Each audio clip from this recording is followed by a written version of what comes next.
Hola, veamos ahora lo que son los motores de corriente directa, de corriente continua. Ya explicamos en clase el principio de funcionamiento de un motor de corriente directa. Acuérdense que las máquinas eléctricas tienen un estator, que es la parte fija, un rotor, que es la parte móvil. Eh, y vimos que el principio de funcionamiento de un motor de corriente directa es muy similar a lo que es un generador de corriente alterna.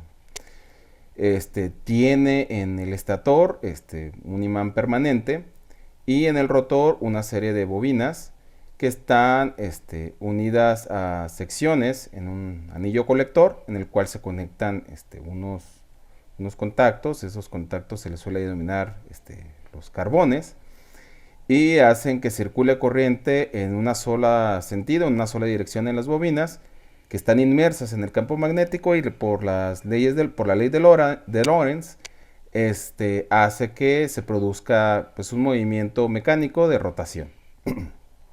Este, Esencialmente es el funcionamiento, ¿no? Entonces, en principio, pues vamos a analizar cuál es la importancia de los motores de corriente directa, cómo manejarlos, cómo manipularlos. Pues la forma más elemental es con un simple interruptor. Tenemos una fuente de alimentación, nuestro motor de corriente directa y un interruptor, ¿no? Entonces, cuando nosotros cerramos el interruptor, pues en el motor empieza a circular corriente y se produce lo que dijimos hace un momento y se empieza a girar. Si nosotros quitamos la alimentación del motor, quitamos la alimentación del motor, pues va a dejar de girar, ¿no? Entonces, en este caso, me gusta utilizar este simulador, este motor en particular, porque nos muestra la velocidad, ¿no? Esta velocidad está en RPM, ¿no? Entonces, si yo le quito la alimentación, vean que la velocidad empieza a decaer, es decir, el motor se está frenando y lo hace pues con un cierto tiempo, ¿no? Este tiempo que le lleva a tomar la aceleración o frenar depende, pues, uno de los factores depende de la inercia del rotor, ¿no? Vamos a darle doble clic y vamos a ver sus parámetros.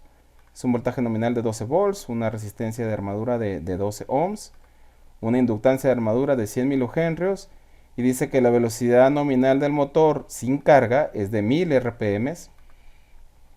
Vemos que casi llega a los 500 porque tiene el 50% de par, es decir, tiene una carga del 50% y dice que tiene una masa efectiva del 0.01.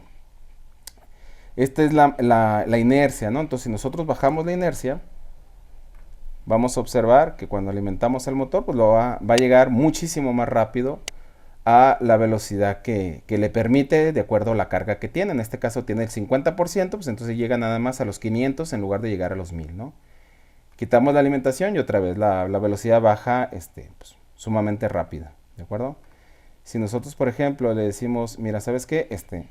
En lugar de que tenga un par de 50%, digamos que tiene un par de 5%, ¿no? Entonces lo que va a ocurrir es que cuando nosotros alimentemos, pues va a llegar mucho más arriba en la velocidad, es decir, tiene muchísima menos carga, ¿verdad? Y vamos a ver que si aumentamos esto, por ejemplo, digamos al 95%, pues la velocidad pues va a ser muy pequeña, ¿no? Apenas 50 RPM, ¿vale?